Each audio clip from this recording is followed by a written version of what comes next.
ஆயத்த ஆடைகள், பொம்மைகள் என்று குறிப்பிட்டு மலேசியா மற்றும் துபாய் நாடுகளில் இருந்து சரக்கு விமானங்களில் கடத்தி வரப்பட்ட 50 லட்சம் ரூபாய் மதிப்புள்ள சிகரெட்டுகளை சென்னை விமான நிலைய சுங்கத்துறை அதிகாரிகள் பறிமுதல் செய்தனர். 2,31,000 சிகரெட்டுகளை கைப்பற்றி அவற்றை கடத்தியவர்கள் பற்றி விசாரணை மேற்கொண்டு வருகின்றனர்.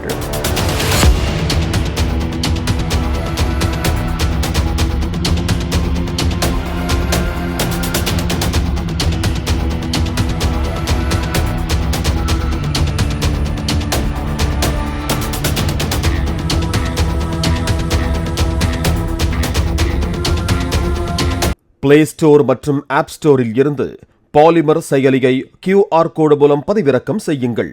செய்திகளை உடனுக்குடன் பெறுங்கள்.